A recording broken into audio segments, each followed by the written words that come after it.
जनूबी कश्मीर के कस्बे पुलवामा में सिक्योरिटी फोर्सेस के साथ एनकाउंटर में लश्कर तैयबा का कमांडर समेत 3 मिलिटेंट हलाक हुए हैं। एनकाउंटर फिलहाल खत्म हो गया है। तफसीलात के मुताबिक यह एनकाउंटर रात 1:30 बजे के करीब उस वक्त शुरू हुआ जब सिक्योरिटी फोर्सेस को मिलिटेंटों की मौजूदगी पर पुलवामा डिस्ट्रिक्ट अस्पताल के नजदीक न्यू कॉलोनी इलाके का मुहासरा किया। इलाके में 2 से 3 मिलिटेंटों की मौजूदगी पर ऑपरेशन शुरू किया गया था। फौज की 55 RR और पुलिस के अलावा CRPF की मुश्तरका पार्टी ने इलाके का मुहासरा रात के दौरान ही अंजाम दिया है। इस दौरान एक रिहायशी मकान में छुपे मिलिटेंटों को फोर्सेस ने खुद सुपुर्दगी की पेशकश भी की, लेकिन मिलिटेंटों ने सिक्योरिटी फोर्सेस पर ग्रेनेड दागा और गोलियों के कुछ राउंड भी चलाए। फोर्सेस और मिलिटेंटों के दरमियान रात चलने वाले गोलियों के तबादले में लश्कर तैयबा से वाबस्ता 3 मिलिटेंट हलाक हुए, जिनमें एक का ताल्लुक पाकिस्तान से बताया जा रहा है, जो कि लश्कर का कमांडर भी है, जिसकी शिनाख्त पाकिस्तान के एजाज उर्फ अबू हुरैरा के तौर पर हुई है, जबकि वो दीगर 2 मकामी मिलिटेंट बताए जा रहे हैं। IG पुलिस विजय कुमार ने ट्वीट करके ये जानकारी दी और सिक्योरिटी फोर्सेस के लिए बड़ी कामयाबी तस्वुर की जा रही है। एनकाउंटर के पेश नजर पुलवामा में रात दौरान ही मोबाइल इंटरनेट खिदमात को मुअत्तल कर दिया गया था।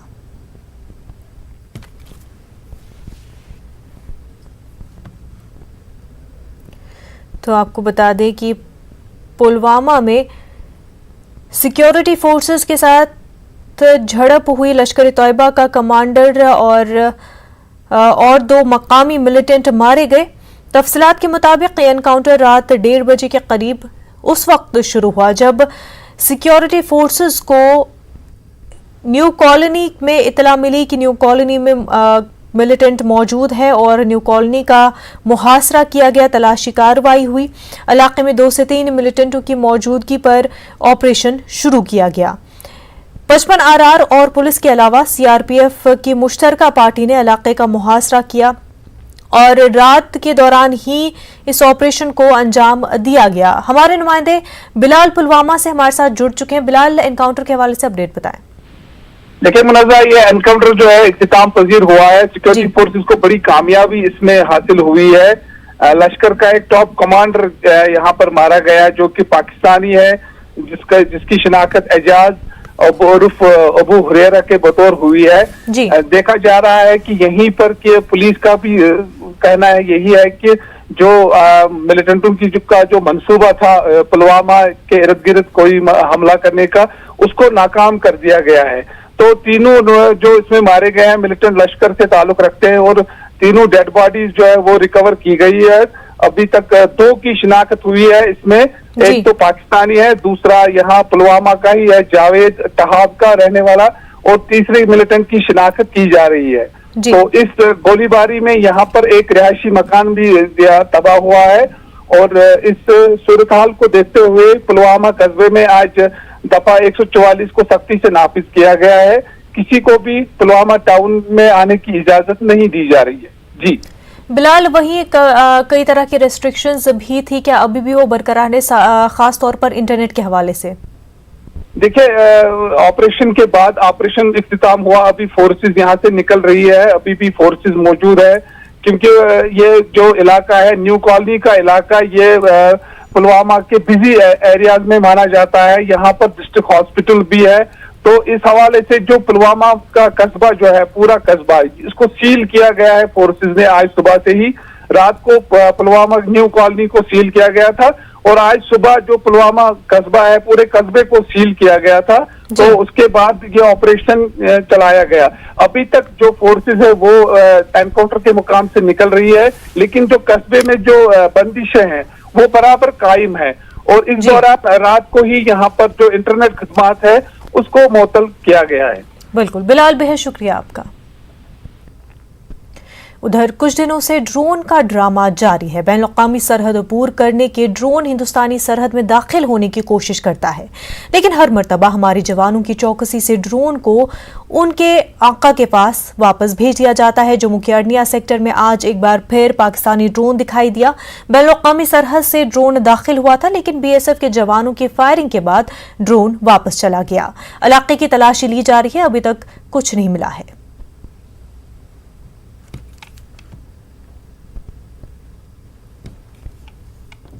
अनंतनाग के दामजन काजीगुंड इलाके में गुज़िश्ता रात पुलिस और सिक्योरिटी फोर्सेस ने सड़क के किनारे एक आईईडी को बरामद कर दिया, जिसके बाद फौरी तौर पर बम डिस्पोजल स्क्वाड को मुतल्ला किया गया और बारूदी सुरंग को नाकारा बना दिया गया। ये बारूदी सुरंग जो मुसरीनगर कौमी शाहराह के नजदीक ही नस्ब की गई थी। पुलिस के मुताबिक बारूदी सुरंग को नाकारा बनाकर एक बड़ा हादसा टला है। पुलिस ने इस ज़िम्न में मामला दर्ज करके मजीद तहक़ीक़ात शुरू कर दी है।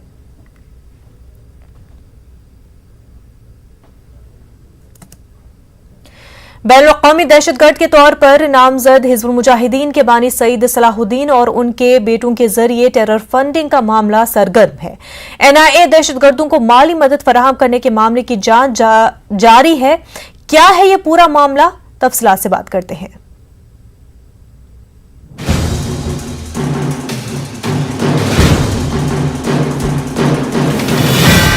अमेरिकी महकमे खारजा और NIA की इंतहाई मतलूब दहशतगर्दों की फहरिस्त में सलाहुद्दीन को आलमी दहशतगर्द के तौर पर खुसूसी नामजद किया गया है। लॉ इन्फोर्समेंट एजेंसी के जराये के मुताबिक हिज़्बुल मुजाहिदीन के बानी सैयद सलाहुद्दीन के बेटे सैयद अहमद शकील और शाहिद यूसुफ दहशतगर्दी की माली एआनत में सरगर्म अमल थे और उनके खिलाफ तमाम शवाहिद भी मौजूद थे, लेकिन हुकूमत साजगार होने की वजह से हक़ाइक़ दबा दिए गए और सबूत दफन कर दिए गए। शवाहिद से पता चलता है कि सैयद अहमद शकील 1990 की दहाई में SKIMS में बैकडोर तकर्रीकार थे। इन्होंने कम से कम 6 मौके पर दहशतगर्दी के लिए माली एआनत फराहम की थी। दूसरा बेटा शाहिद यूसुफ जो 2007 में महकमे ज़राअत में बैकडोर तकर्री कर रहा था, 9 मौके पर दहशतगर्दी की माली एआनत में मुलव्विस पाया गया। शाहिद यूसुफ 1999 और 2000 के बीच एक पासपोर्ट पर दुबई गए थे, जहां सैयद मोहम्मद यूसुफ के बजाय वालिद का नाम यूसुफ मीर बताया गया था। इसके हमरा दुबई में रहने वाले हिज़्बुल मुजाहिदीन के एक और कारकुन नासिर मीर भी थे। इन्होंने नज़ीर अहमद कुरैशी से भी मुलाकात की, जो असल में बारामूला से है और अब वो सऊदी अरब और लंदन से अपना हवाला सिंडिकेट चलाता है और हिंदुस्तान में दहशतगर्दी की सरगर्मियों को माली एआनत फराहम करता है। ज़राए ने मजीद इंकिशाफ किया है कि शाहिद सलाहुद्दीन के करीबी साथी एजाज अहमद बट उर्फ एजाज मकबूल बट से रकम वसूल कर रहा था। शाहिद एजाज से ये रकम वसूल करने के लिए मुतअद्दिद ID इस्तेमाल कर रहे थे। ये बात काबिल जिक्र है कि दहशतगर्दी की तंजीम हिज़्बुल मुजाहिदीन के सरगर्म कैडर एजाज ने 1990 में पाकिस्तान उबूर किया था और अब वो रियासत जम्मू कश्मीर के मरकजी खत्ते में दहशतगर्दी के मॉड्यूल्स में रकम इकट्ठा करने और मुंतकिल करने का जिम्मेदार है। एजाज ने इन फंड्स को शाहिद को वेस्टर्न यूनियन मनी ट्रांसफर के जरिए मुंतकिल करने के लिए सऊदी अरब से मुतअद्दिद पदों का इस्तेमाल किया था। ज़राए के मुताबिक शाहिद ने सरकारी मुलाजिम के तौर पर काम करते हुए छुपकर ये रकम वसूल किए थे। ज़राए ने यह भी इंकिशाफ किया है कि उनके भाई सैयद अहमद शकील ने SKIMS के साथ सरकारी मुलाजिम के तौर पर काम करते हुए मुल्क के खिलाफ जंग लड़ने की साजिश की थी। शकील 1990 में लैब टेक्नीशियन के ओहदे पर मुकर्रर था। अगरचे उसकी सरगर्मियां मालूम थी, लेकिन इसका इंकशाफ उस वक्त हुआ जब NIA ने दहशतगर्दी की माली एआनत का मामला दिल्ली पुलिस की खुसूसी सेल के जरिए टेक ओवर किया था। इंसदाद दहशतगर्दी की मरकजी एजेंसी की तहकीकात में इंकशाफ हुआ है कि शकील को 2009 ता 10 में 6 मौके पर इसी हिज़्बुल दहशतगर्द एजाज अहमद बट से रकम मिली थी, जो अपने भाई शाहिद को दहशतगर्दी की कार्रवाइयाँ करने के लिए माली एआनत फराहम कर रहा था। शाहिद और शकील के तरीक़ेकार काफ़ी यकसां थे और दोनों ने सऊदी अरब में मुतअद्दिद पतों से दहशतगर्दी के फंड्स वसूल करने के लिए मुतअद्दिद शनाख्तें इस्तेमाल की थीं। ज़राए ने मजीद बताया कि पिछले साल दोनों बेटों को मोरदे इल्ज़ामात ठहराया गया। Bureau report, news 18 Urdu. इस वक्त एक बड़ी खबर सामने आ रही है। आपको बता दें कि महबूबा मुफ्ती की वालदा गुलशन नजीर पर ED के सामने हाजिर होंगी। श्रीनगर में वाक़े ED के दफ्तर पर गुलशन नजीर हाजिर होंगी। ED ने मनी लॉन्ड्रिंग के मामले में तलब किया है। इस वक्त की बड़ी खबर आपको बता रहे हैं, महबूबा मुफ्ती की वालदा गुलशन नजीर ED के सामने हाजिर होंगी। मनी लॉन्ड्रिंग का ये पूरा मामला है। इस हवाले से ED ने महबूबा मुफ्ती की वालदा गुलशन नजीर को पूछताछ के लिए बुलाया है।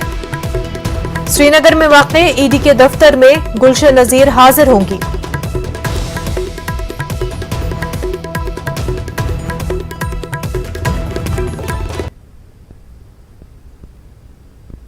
आगे बढ़ते हैं। आम आदमी पार्टी इन दिनों मुल्क के मुख्तलिफ रियासतों में अपने असर रसूख के बढ़ाने में मसरूफ है। आज गोवा के पनाजी में केजरीवाल ने प्रेस कॉन्फ्रेंस करते हुए गोवा के अवाम के लिए कई ऐलानात किए, जिसमें उन्होंने कहा कि बिजली आम आदमी के लिए काफ़ी अहमियत का हामिल है। इसलिए आम आदमी पार्टी गोवा के अवाम को गारंटी देती है कि हर खानदान को हर महीने 300 यूनिट बिजली मुफ्त दी जाएगी और पुराने बिल माफ कर दिए जाएंगे। बदलाव चाहते हैं। आम आदमी पार्टी की सरकार बनेगी, उसकी मैं पहली गारंटी देने के लिए आया हूं। तो बिजली के क्षेत्र में मैं आज 4 गारंटी देके जा रहा हूं। सबसे पहली गारंटी, हर परिवार को हर महीने 300 यूनिट बिजली तक मुफ्त दिया जाएगा। एमएलए आपका बिल नहीं भरेगा, आपके घर में बिल आएगा, उसके ऊपर लिखा होगा amount to be paid 0. Once this announcement is implemented, 87% of Goa will start getting zero electricity bill.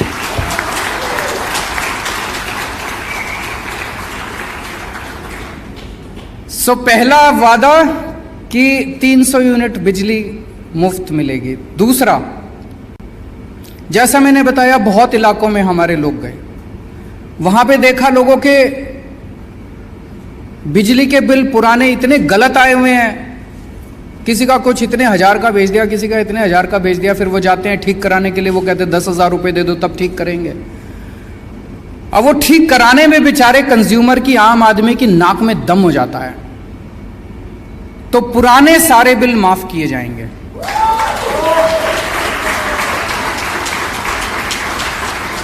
We will start on a clean slate.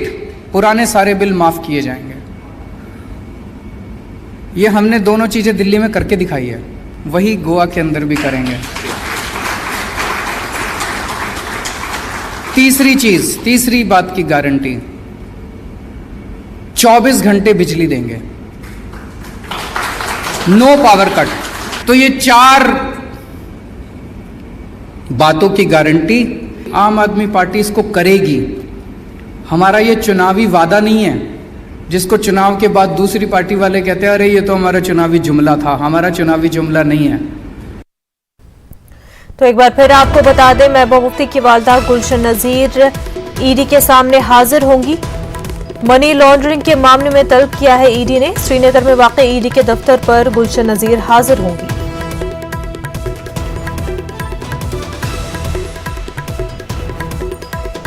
इससे पहले भी ईडी की ऐसी कार्रवाइयां होती रही है। हालांकि महबूबा मुफ्ती का अक्सर ये कहना है कि जांच एजेंसियों की इस तरह की कार्रवाई सेंटर की तरफ से दबाव है, लेकिन मनी लॉन्ड्रिंग के मामले में गुलशन नजीर महबूबा मुफ्ती की वालदा उनको तलब किया गया है और श्रीनगर में वाक़े ईडी के दफ्तर पर गुलशन नजीर हाजिर होंगी, उनसे पूछताछ होगी।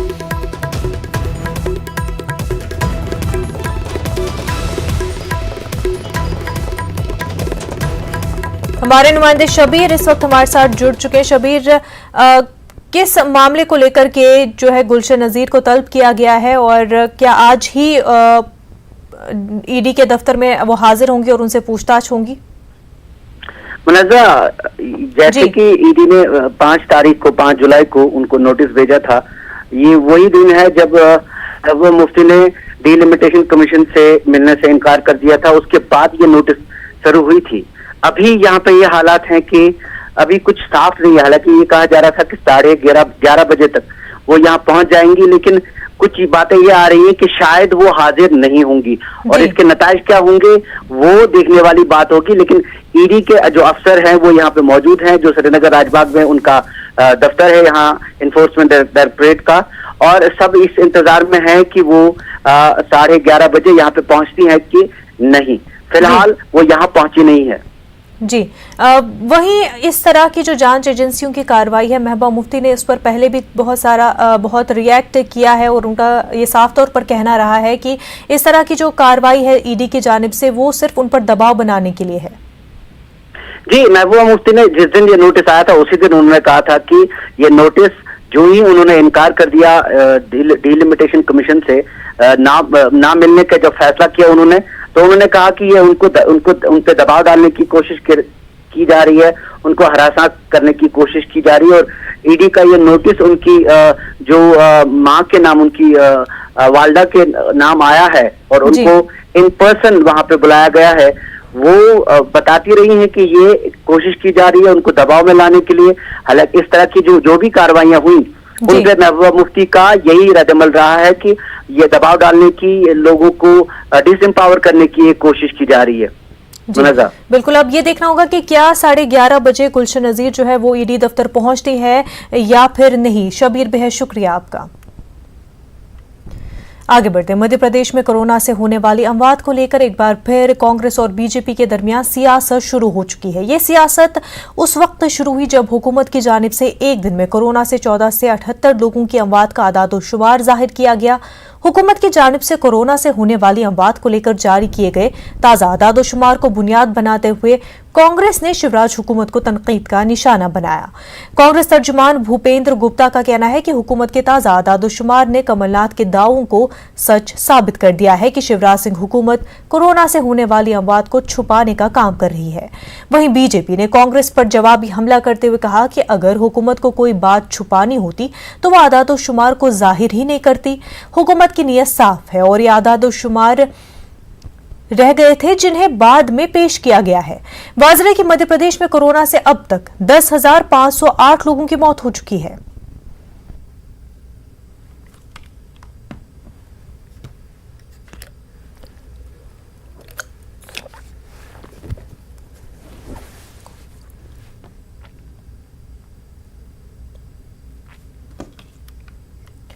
मुल्क में कोरोना वायरस की दूसरी लहर भले ही कमजोर पड़ गई हो, लेकिन कोरोना के अलग अलग वेरिएंट्स ने तशवीश की लहर पैदा कर दी है।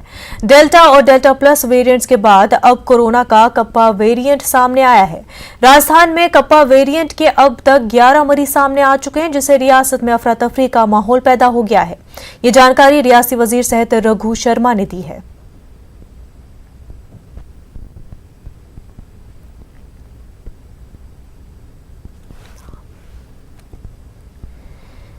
हमारे नुमाइंदे लवली बराह रास्त इस वक्त हमारे साथ जुड़ चुके हैं। लवली, एक और वेरिएंट, जिस तरह से पहले हम डेल्टा और डेल्टा प्लस की बात कर रहे थे, वहीं अब कप्पा वेरिएंट सामने आ चुका है।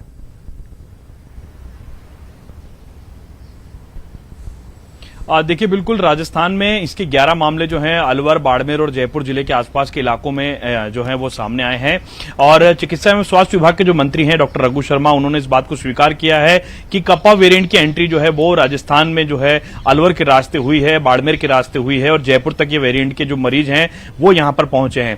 पहले से डेल्टा और डेल्टा प्लस वेरिएंट के मरीज जो थे वो मौजूद रहे हैं और उसके बाद में कप्पा वेरिएंट की एंट्री ने लोगों को, हालांकि चिंता की लकीरें हैं, लोग चिंतित हैं और स्वास्थ्य विभाग भी चिंतित है कि ये नया वेरिएंट क्या करेगा। लेकिन जो जांच सामने आई है, जो चिकित्सकीय सूत्र हैं वो ये बोलते हैं, जो जानकार हैं वो ये बोलते हैं कि ये डेल्टा प्लस वेरिएंट से कम खतरनाक वेरिएंट है, कम नुकसान देने वाला वेरिएंट है। तो ऐसे में चिंता की बात नहीं है, लेकिन फिर भी लोगों से बार बार जो अपील है वो कर रही है सरकार के लोग जो है भीड़ ना करें, जो कोविड प्रोटोकॉल्स का पालन है वो करते हुए नजर आए, भीड़ भरे इलाकों में ना जाएं, जरूरत पड़ने पर ही बाहर निकले और अगर कोई बाहर निकलता भी है तो वो अपने अपने जो कोरोना के जो प्रोटोकॉल्स हैं उनको फॉलो करते हुए नजर आए। फिलहाल आपको बता दें, इस वेरिएंट के आने के बाद में राजस्थान की सरकार ने पूरे राजस्थान के तमाम जिलों के अंदर जो है अलर्ट जारी किया है। तमाम जो चिकित्सा अधिकारी हैं उन्हें जो है प्रॉपर निगरानी के लिए कहा गया है, वो बराबर निगरानी रखेंगे और उसके बाद में अगर इस तरह का कोई मामला सामने आता है तो उसकी सूचना देने के साथ साथ ही जो चिकित्सकीय उपचार है, जो समय पर जो उपचार देना चाहिए उसको लेकर के लगातार काम किया जाएगा। और साथ साथ में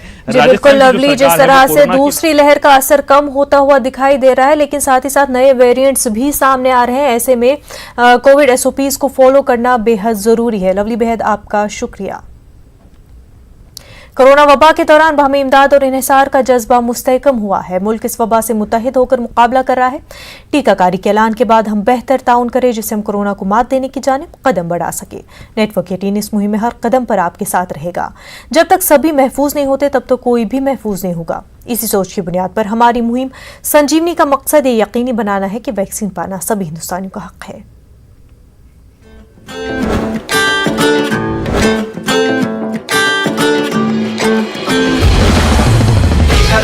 ओ जरा टीका लगा, ओ जरा टीका टीका टीका